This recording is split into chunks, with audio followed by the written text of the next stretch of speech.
Finally, the emotional, just look at this, guys. Emotional reunions taking place between those freed hostages and their loved ones that they haven't seen in more than 2 years. Finally coming face to face at a military base in southern Israel. Listen.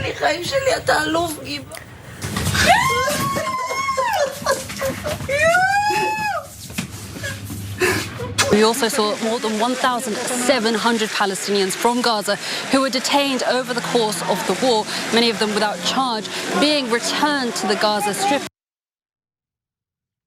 After more than 700 days in Hamas captivity, all 20 living Israeli hostages have been returned to Israel. They have been reunited with family members. And in exchange, nearly 2,000 Palestinian prisoners and detainees were also released by Israel to Palestine, and in some cases deported to other countries like Egypt.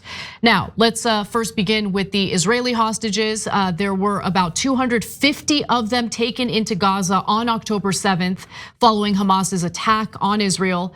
About 80 of them have died. Many were released, though, in previous prisoner swaps with Israel. And as I mentioned earlier, 20 of them were released and reunited with their family members in Israel today. So now the remaining 20 living hostages, now that they've been freed, Hamas didn't do any big displays or pageantry like they had in previous hostage releases. And the hostages were brought across the border in vans facilitated by the International Red Cross. You're looking at photos of the hostages who were released today. And obviously those videos of them reunited with their family members is touching. It's a little bit of good news in this endlessly horrific, brutal genocide that's been carried out in Gaza. But luckily there's something positive to look at today, and you're looking at it right now, Cenk. Yeah, so look, both the hostages and their families lived through an excruciating 2 years. Seeing the moms and the dads hugging their sons who have come back is super emotional. Elated that they're back. We always wanted the hostages back, and we're very glad that they're back now. So that's the 20 Israelis. So now I'm going to spend some time on the 1,700 hostages that Israel took from Gaza. Remember, these are not the 250 prisoners. The prisoners are different. They were charged, they were convicted.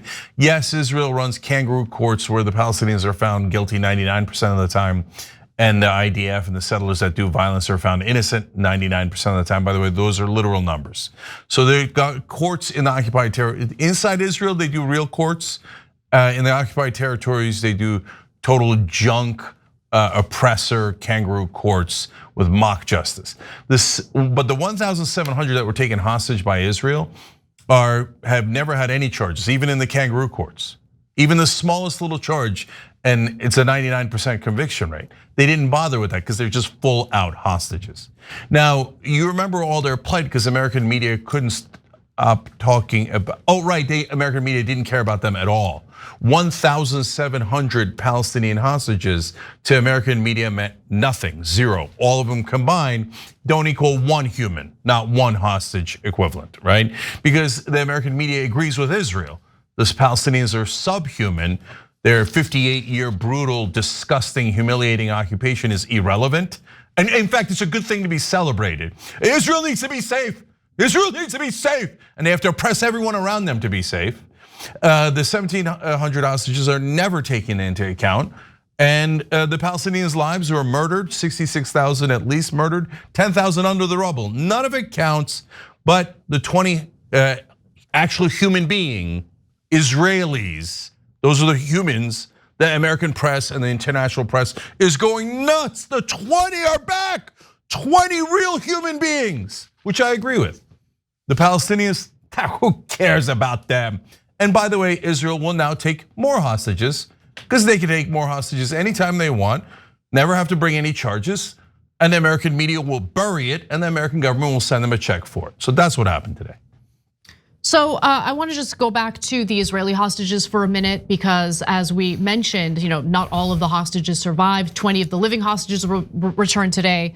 However, Hamas is supposed to also return the remains of the deceased. Now, they did release the bodies of 4 deceased hostages back to Israel. That did cause some outrage because under the terms of this ceasefire deal, and let me just be clear, both parties have accepted the first stage of the ceasefire deal. The rest of it remains vague and kind of up in the air. But under what they did agree to, Hamas was supposed to release all 28 bodies. Obviously, they haven't done that yet. But it was understood even before the agreement was signed that retrieving and returning these bodies would be difficult and would likely take days thanks to the destruction in Gaza. Remember, Gaza has been leveled, and while the Israeli government would like you to think that it's okay, it's only gonna impact those terrible Palestinians, many of whom happen to be minors. Don't worry, our hostages are gonna be okay under heavy aerial bombardment, under a siege, under these starvation conditions that we're implementing and imposing on the Palestinian people. That actually ended up not being the case. So Hamas is apparently trying to find the bodies and return them. And there is an international task force that is going to be charged with recovering the rest of the bodies nonetheless. Now, the Israeli Defense Minister Israel Katz said in a statement on X that any delay or deliberate avoidance will be considered a gross violation of the agreement and will be responded to accordingly. Later in the show, we'll talk a little bit more about the tripwires that are kind of baked into this agreement, essentially setting up the Palestinians to fail, for Hamas to fall on one of those said tripwires and give Israelis the excuse to engage in their campaign of annihilation once again. Now, back to the Palestinian prisoners, Cenk is right. This is a common practice by the Israelis. They tend to just detain Palestinians, keep them in prison without charging them with a single crime. So of the nearly 2,000 Palestinians who were released as part of this deal, the vast majority of them had never been charged with a single crime. 250 of them had been tried and convicted of crimes. So there were 250 prisoners specifically. Some were released in Ramallah and Gaza while others were deported to Egypt. Reporters on the ground say that Palestinians were warned not to celebrate their release and they were threatened with arrest if they did. So for all of the Israel supporters on social media who are wondering why people aren't celebrating this ceasefire deal, I mean, some people literally can't celebrate because if they do, they're gonna have to deal with Israeli terror. So among those not released include prominent Palestinians like Hassam Abu Safia. This is a particularly egregious and disgusting case because he's the former director of the Kamal Adwan Hospital in northern Gaza.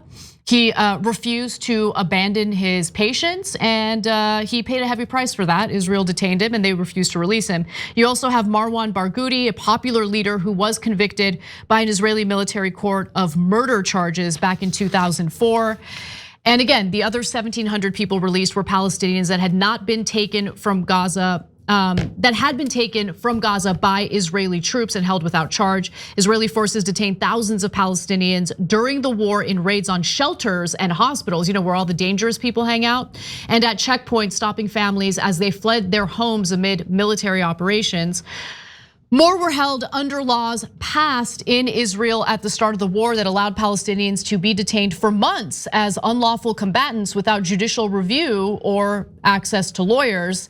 And if you guys can recall, Israeli prison guards were caught on camera raping some of these Palestinian hostages. And when it appeared as though maybe the Israeli government might punish some of these Israeli prison guards for committing rape, there were protests against it by Israeli civilians. So because they're pro-rape terrorists. Those people that are protesting are like, oh my God, now we don't get to rape the Palestinians and imprison them for no reason and occupy and steal their land? Anti-Semite. So Cenk, one of the Israeli hostages, Palestinian hostages who was detained by the Israelis was an 18-year-old autistic man. You're looking at video of him right now, Omar Yahya al-Kinarawi, and it's hard to imagine that they looked at him, this autistic 18-year-old, and thought, oh yeah, dangerous terrorist. It's just who knows what kind of unspeakable, disgusting things happened to him while he was detained by the Israelis. Another freed detainee was Hitham Salem, who reportedly learned upon his release that, this is a really hard video to watch, so I want to give you guys a warning. Who learned upon release that his wife and children were killed in an Israeli airstrike in Gaza. Take a look.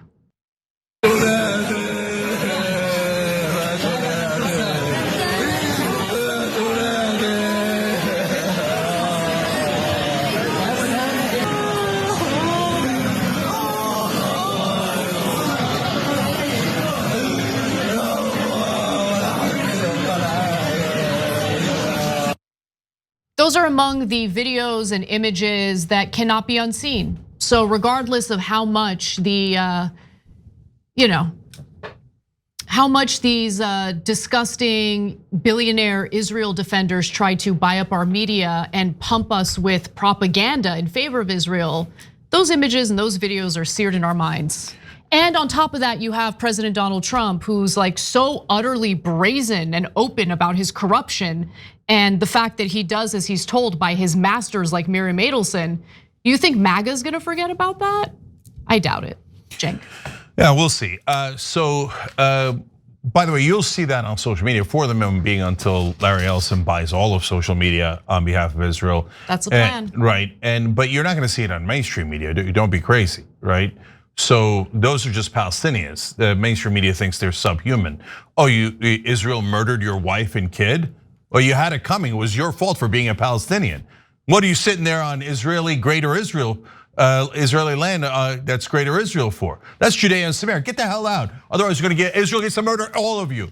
And you're all dirty terrorists anyway, right? That's how American media has treated Palestinians their whole lives, and that's how they're treating them now. So everybody's going crazy over the 20 people that are returned because again, they're real, they're humans. But the Palestinians returned to an absolutely leveled Gaza. We're gonna talk more about it in a minute. 83% of the buildings are gone. Gone. Israel leveled the place. And we're gonna tell you more of the damage that they did a little bit later in the show. And the American media is like, yes, so what though? They're just stupid Palestinians. They're not precious Israelis. In fact, if you think, wait, Cenk, come on, you sound like you're exaggerating. No, Christina Amanpour, for a brief second, made the mistake of being honest. And she said the hostages are being returned. And they had a better fate than some of the people in Gaza. Now that's an empirically true statement. At least 66,000 Palestinians have been murdered, 83% civilian kill ratio, the worst in the world. That means the IDF is worse terrorist than Hamas and any other terrorist group out there. They kill more civilians on average per 100 people, and they did 70 October 7th. So obviously some of the people in Gaza were killed in a terribly unjust way, sniper shots, bombs that had their heads explode, etc. So of course Amanpour had to come out and apologize and said, oh, I'm so sorry. I'm so sorry. No, of course Israeli lives are more important. Of course they are. I'm so sorry I even brought up those dead Palestinians. Who cares about them? They're subhuman. Beloved Israel, beloved Israel. She had to apologize. Apologize for saying that maybe the people who were murdered by Israel are worse off. No, shh. That would be like treating the Palestinians as if they're human. And that is not allowed in American media. Apologize to Israel, and she did. And every once in a while, they point to Amanpour as like, oh, we even let her on TV. And every once in a while, she'll have like a 0.5% of critique of Israel, and then she'll have to come back out and go, I'm so sorry. Of course, the Israeli lives are more important than the Palestinians. They don't see it. They're so disgustingly racist. Everyone in American mainstream media, that they're like, what do you mean? That Palestinians are terrorists and the Israelis are so moral and beautiful. And they can't see. It's like asking a fish, how's the water? They're like, what water? So you'll excuse me, but nevertheless, we care about all human beings and we don't react in the same way they do. I would genuinely thrilled that those hostages, the 20 hostages are back. Seeing the dad reaction, holding on to his son, I felt great empathy for that. Did one person in mainstream media show the same degree of empathy for a single Palestinian hostage that was returned today? Nope. And not 20, but 1,700 hostages, let alone the massacre after massacre after massacre. No, only sympathy towards Israelis, never sympathy towards Palestinians. So, and guys, bottom line is, it's not like, I'm not against the Trump peace deal. I said Hamas should take it. I'm glad they did. I'm glad Trump made the effort. He did, he made an effort, okay? And we're gonna criticize him for him, kissing up to the donors in a minute, but at least he tried on the peace, and we have theoretical peace for however long it lasts, which will be a couple of days. I can't imagine it'll go past 2 weeks. And then Israel will say, the Palestinians made us go back to murdering them, back to taking their land. We had no choice, and everyone on cable news will go, the Palestinians made the Israelis do it. They're the dirty terrorists, savages, kill, kill, kill, kill. And if anybody criticizes Israel, anti-Semite, ruin your life, ruin your life, ruin your life. No one's allowed to criticize Israel. Now, when I say, hey, I'm so glad those 20 are back, and I'm glad the 1,700 are back. You go on social media, how dare you? I don't even believe you. You have to say that they're more important. They're more important. They're not more important. They're equally important, okay? But Israel doesn't care about Palestinian lives because they're a sick, racist, terrorist government at this point. Every time you ring the bell below, an angel gets his wings. Totally not true, but it does keep you updated on our live shows.